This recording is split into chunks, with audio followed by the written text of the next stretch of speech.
मैं एसएससी को चैलेंज करता हूं, तुम बता दो कि हम कहां गलत हैं और हम बता रहे हैं कि तुम इतनी जगह गलत हो। तो इनका नाम कैसे आ गया लिस्ट 3 में? क्योंकि ये बहुत सॉलिड चीज है जो निकल के आई है सामने। पलाश जैसे ऐसे कितने बच्चे होंगे कि आप डीबी में सेटिंग करोगे इनसे? तो बेटा तैयार रहो कोर्ट में मिलने के लिए।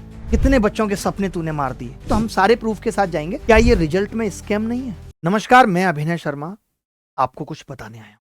बात बहुत सीरियस है। जैसा कि आप सब जानते हैं और जो लोग नहीं भी जानते, एसएससी एक कमीशन है जो हर साल सीजीएल में कुछ नौकरियां निकालता है जो कि ग्रुप बी और ग्रुप सी लेवल की होती है। ऐसा 2024 के नोटिफिकेशन में भी हुआ। मैं आपको एक बात बताना चाहता हूं, जब से रिजल्ट आया है तब से लगातार ये कयास उठाए जा रहे हैं कि एसएससी में स्कैम हुआ है। अब एसएससी एग्जाम में क्या स्कैम हुआ है इसके हमने काफी सारे प्रूफ दिए भी, लेकिन एसएससी ने भी अभी तक कोई जवाब नहीं दिया। बट मैं अब आपके सामने एक ऐसा सॉलिड प्रूफ लेकर आया हूं जो कि रिजल्ट में एसएससी ने किया, जिससे एसएससी की क्रेडिबिलिटी पे सवाल खड़े उठते हैं कि एसएससी एक कमीशन सरकारी संस्था कोई इतनी बड़ी गलती कैसे कर सकती है। ये बहुत ही दुख का विषय है और इस गलती की वजह से ना मालूम कि कट ऑफ 5 नंबर बढ़ी है या 10 नंबर बढ़ी है, हम नहीं कह सकते। आप सोचिए अगर ऐसा हुआ है तो कितने ऐसे होनहार बच्चे जिनका 1.2.5 नंबर से प्री रुक रहा है, वो सब भी प्री में पास हो सकते थे और मेंस में नौकरी भी ले सकते थे। आपके सामने एक एक बात मैं खुल के करूंगा। शायद कुछ लोग इस चीज को अब जाके समझ पाएंगे जो मैं 4 या 5 दिन से चिल्ला रहा हूं कि एसएससी रिजल्ट में झोल है, झोल है, झोल है। अब आप समझिए, एक तगड़ी एनालिसिस के साथ में आया हूं। एसएससी का नोटिफिकेशन आता है, ये एसएससी का नोटिफिकेशन है। एसएससी कहती है कि हम इतनी सारी पोस्ट पे आपको नौकरी देंगे। आप देख सकते हैं ग्रुप बी, सबकी उम्र है 20 से 30 साल, 18 से 30 साल, लगभग 30 साल सबकी उम्र है। सबकी 30 साल उम्र है। आप देख सकते हैं सारी पोस्ट की 30 साल उम्र है। तभी एक पोस्ट बीच में आती है जिसकी उम्र है 18 से 32 साल।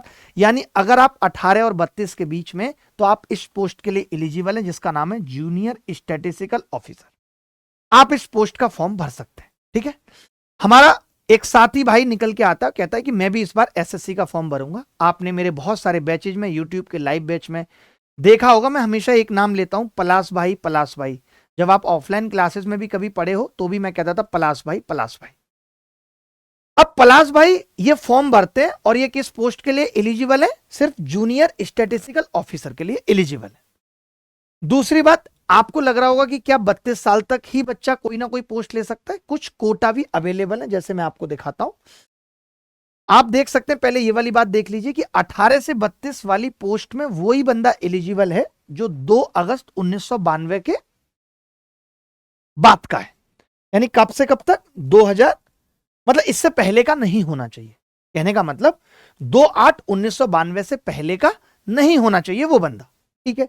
मैंने इनको पूछा भाई आप हैं इससे पहले के? इन्होंने कहा नहीं, मैं तो 4 मई 1994 का हूं, यानी मैं 30 साल से थोड़ा सा बड़ा हूं, 1-2 महीने। मैं इस पोस्ट के लिए एलिजिबल हूं। मैंने कहा भाई आप फॉर्म भर दीजिए, लगे हाथ सरकारी नौकरी लपक लीजिए। अब इसमें कोटा भी है, जैसे कोई सेंट्रल गवर्नमेंट सिविलियन एम्प्लॉय तो वो 40 साल तक भर सकता है।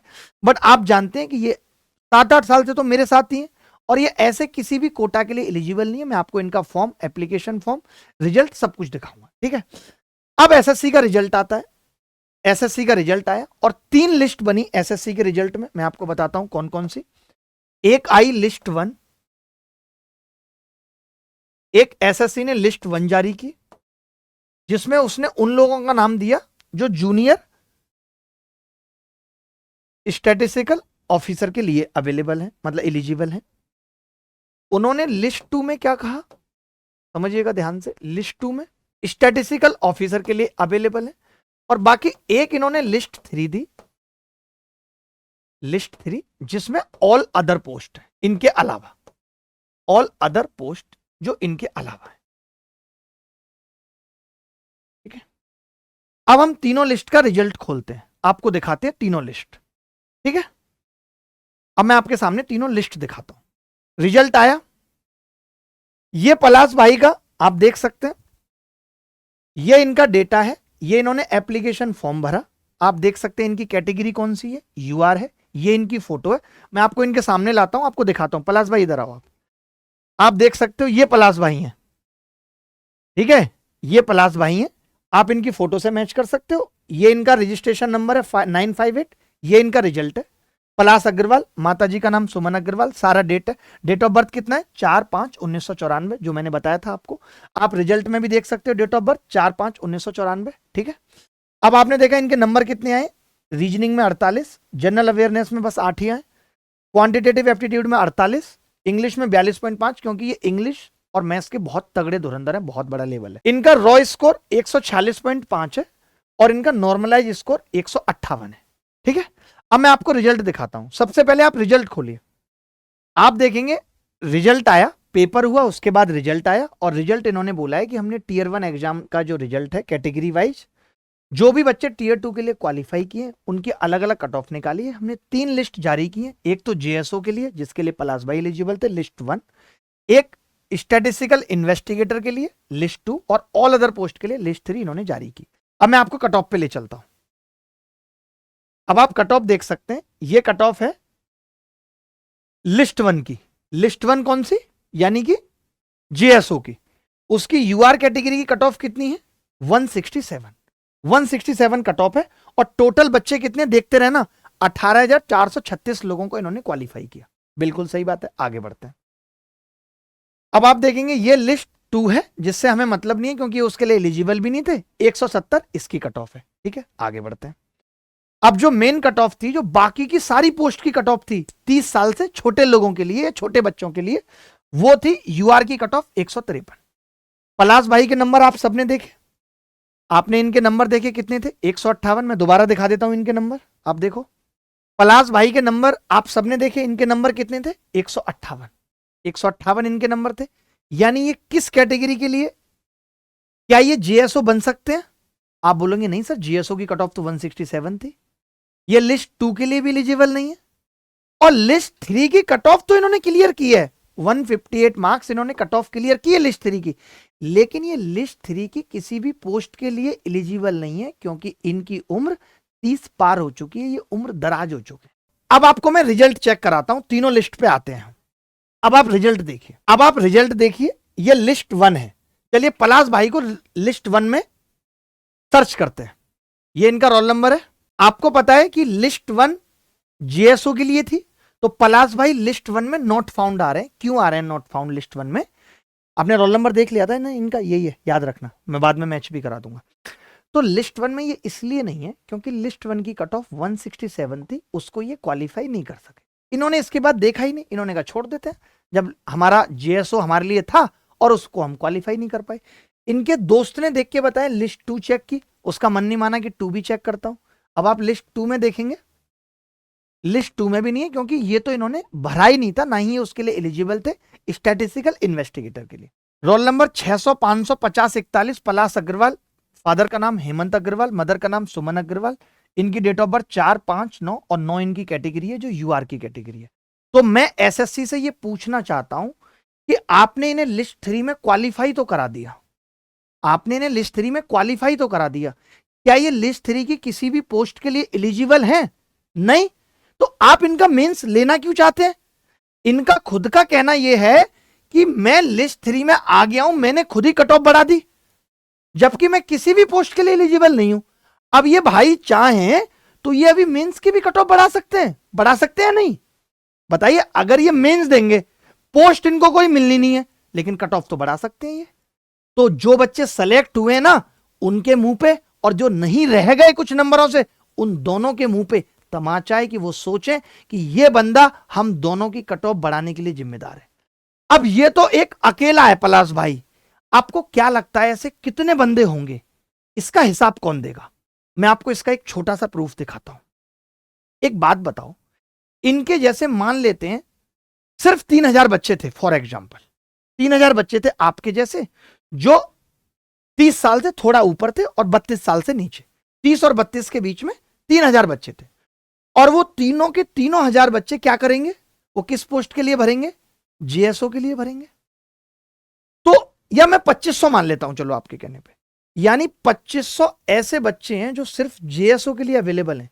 यानी अगर उन्होंने जेएसओ क्वालिफाई भी कर लिया, मान लेते हैं उसमें से 1000 ने क्वालिफाई कर लिया, और वो लिस्ट 1 में अवेलेबल है 1000 बच्चे, तो आप मुझे बताइए, क्या उनको लिस्ट 3 में होना चाहिए था?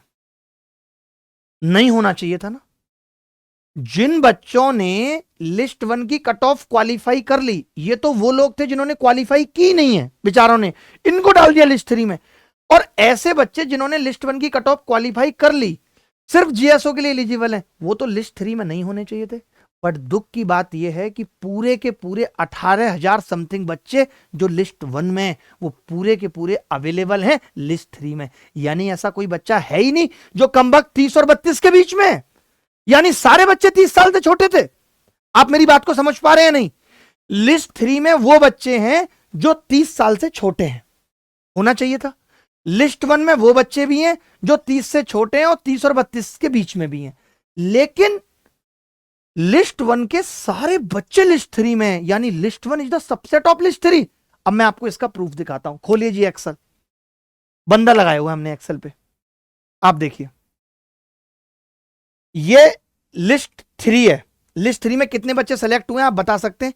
1,64,895, लगभग इतने ही बच्चे थे, 2-4 इधर उधर होंगे, यानी लगभग 1,65,000 बच्चे थे। लिस्ट 3 की काउंटिंग की है मैंने। लिस्ट 1 में कितने बच्चे हैं? लिस्ट 1 में 18,422 बच्चे हैं लगभग, जो जीएसओ के लिए एलिजिबल थे। अब जब मैंने इन दोनों को फॉर्मूला लगा के मैच कराया कि क्या ये बच्चे इस लिस्ट में हैं, तो आप देख सकते हैं, करते रहो भाई नीचे, सारे बच्चे मैच्ड हैं टोटल। पूरा घुमा दो नीचे उसे ऊपर तक, यानी कि पूरी की पूरी लिस्ट 1 लिस्ट 3 में अवेलेबल है।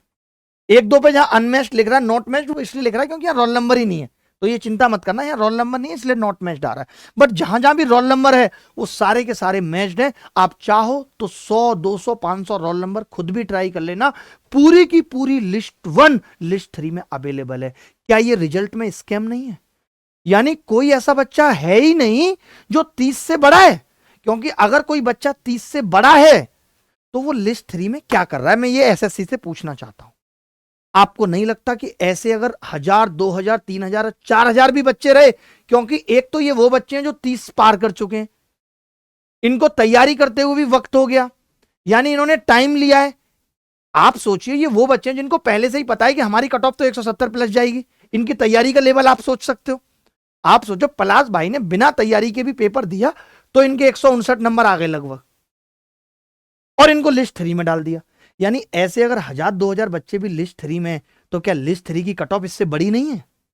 मैं एसएससी को चैलेंज करता हूं, अगर तुम ये वीडियो देख के और तुम्हारे पास अगर बच्चे ये लेके आते हैं और तुम रिजल्ट रिवाइज नहीं करते, तो बेटा तैयार रहो कोर्ट में मिलने के लिए। हम कल ही पूरी लिखा पढ़ी करा के सैटरडे सुबह कोशिश करेंगे कि हाई कोर्ट में लिस्टिंग हो हमारे केस की। और पलाश भाई डाल रहे हैं, सोचो केस। कमाल की बात यह है कि पलाश भाई केस डाल रहे हैं। इनको दिक्कत है कि जब मैं लिस्ट 1 के लिए एलिजिबल था और मैं लिस्ट 1 की कट ऑफ क्वालिफाई नहीं कर पाया, तो आपने मुझे लिस्ट 3 में क्यों डाला है? जवाब दे एसएससी। आप खुद सोचो, इन्होंने बदतमीजों ने जो लिस्ट 3 जारी की है उस पर साफ साफ लिखा है for the post other than JSO और स्टैटिस्टिकल इन्वेस्टिगेटर। तो इनका नाम कैसे आ गया लिस्ट 3 में? क्यों आ गया भाई? तुम्हें तो अपने लिखे हुए पे भरोसा नहीं है, हम तुम पे यकीन कैसे कर लें? बड़े बेआबरू होकर हमारे कूचे से निकलने की तूने कोशिश की है एसएससी, निकलने देंगे नहीं, नानी याद दिला देंगे। मैं दावे के साथ कह सकता हूं कि तूने इतना बड़ा फॉल्ट किया है, कुल नासिनी कुल घातिनी, जो तूने बच्चों के साथ घात किया है ना, तैयार रहना भुगतने के लिए। कितने बच्चों के सपने तूने मार दिए जो 0.2 नंबर से रह गए 0.3 से, और तेरे को रिजल्ट काउंट नहीं करना रहा। ये बताऊं कैसे हुआ है? ये बदतमीज एज का फिल्टर लगाना भूल गए जब इन्होंने लिस्ट 3 बनाई, तो इनको फिल्टर नहीं लगाना आया। या हमारे यहां इतनी छोटी सी रिचा इंस्टाग्राम पे 36 फिल्टर लगा के 47 रील बना देती है एक दिन में, और एसएससी फिल्टर लगाना भूल गई एज का। वो भी ओले लगाई थी क्या कि एज बढ़ी नहीं रही? अब आप सोचिए कि इससे कट ऑफ बढ़ेगी या नहीं। आप खुद समझदार हैं और आप सोच सकते हैं कि इससे कट ऑफ बड़ी होगी। कितने ऐसे बच्चे गलत आ गए जो बेचारे एलिजिबल ही नहीं है। क्या करेंगे ये मेंस देके? क्या प्लान है आपका? क्या आप डीबी में सेटिंग करोगे इनसे? बताओ आप मुझे। मैं आपके सामने बात करा देता हूं पलाश से, वो खुद बता देगा कि किस पोस्ट के लिए एलिजिबल था। फॉर्म भरा, वो खुद सरप्राइज था, उसने लिस्ट 3 देखी भी नहीं। दोस्त ने देख के बताई कि तुम्हारा नाम तो इस लिस्ट 3 में, और जबकि ये एलिजिबल भी नहीं है। ये सिर्फ एलिजिबल ही, इसका मैंने जब हम कोर्ट में लगाएंगे अर्जी तो हम सारे प्रूफ के साथ जाएंगे कि इसने एप्लीकेशन फॉर्म पे भी साफ लिखा है, एप्लीकेशन फॉर्म पे, कि मैं केवल और केवल जेएसओ की पोस्ट के लिए एलिजिबल हूं। तो आपने मेरा नाम लिस्ट 3 में क्यों दे दिया? इससे कितने बच्चों का नुकसान हुआ है? आप ही सोच के बताइएगा ये स्कैम है या नहीं। मेरी सभी शिक्षकों से भी विनती है कि आप ही बताइएगा कि ये रिजल्ट में स्कैम है कि नहीं। एसएससी में स्कैम बाद में बात करेंगे, एसएससी में रिफॉर्म की भी बात करेंगे, लेकिन अब बात सीधे कोर्ट में होगी। और एक हियरिंग में बस एक अच्छे वकील की जरूरत है। एक हियरिंग में एसएससी कूदी कूदी फिरेगी, बोलेगी हमसे गलती हुई, हम रिजल्ट रिवाइज कर रहे हैं। बहुत टाइम लगेगा नहीं इसमें, क्योंकि बहुत सॉलिड चीज है जो निकल के आई है सामने। और ये चीज निकल के नहीं आ पाती कभी अगर पलास नहीं होता तो, क्योंकि आज सारे लोगों को ये बात पता है, बट कोई इसलिए नहीं जाके कह पाता। 1994 वाली बात और 1993 वाली बात, उनको लगता है शायद इसको कोई कोटा मिला होगा, इस वजह से ये अंदर है। बट पलास का तो हमें पता था ना कि इनको कोई कोटा मिला है, नहीं मिला। ये तो हमारे साथ रहते, इनको कोटा मिलता, हमें भी मिलता, हम लोग शेयर करते कोटे को भी।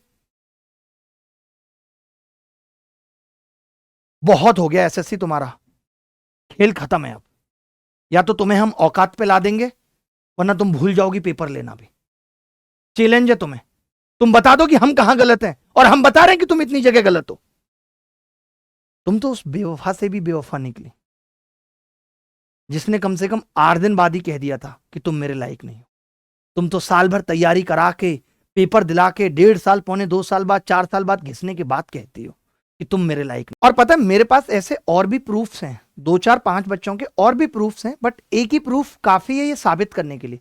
आपने तो देख लिया ना, 1 2 प्रूफ की क्या बात है। आपने तो देख लिया पूरी की पूरी लिस्ट 1 लिस्ट 3 में अवेलेबल है। How is it possible? भैया लिस्ट 1 में तो वो बच्चे भी होंगे ना जो 30 और 32 के बीच के हैं, वो तो नहीं आने चाहिए थे लिस्ट 3 में, वो कैसे आ गए? अब तो मान गए ना झोल है, अब मान गए ना कि हाई कट ऑफ क्यों है। और मैं उन बच्चों की बात कर रहा हूं जिनके पास कोई एज का कोटा नहीं था, कोई भी एज का कोटा नहीं था, जो अनैतिक रूप से आए हैं। फॉर एग्जाम्पल पलास, जिसके पास यूआर कैटेगरी है, कोई एज का कोटा नहीं है। पलास जैसे ऐसे कितने बच्चे होंगे जो डाले गए उस लिस्ट में, क्योंकि इन्होंने पूरी की पूरी लिस्ट 3 में डाल दिया लिस्ट 1 वालों को उठा के। How is it possible? 1000 2000 5000 कुछ बच्चे तो ऐसे होंगे, और उन बच्चों ने कितनी कट ऑफ बढ़ाई होगी। तो मिलते हैं एसएससी कोर्ट में तुमसे।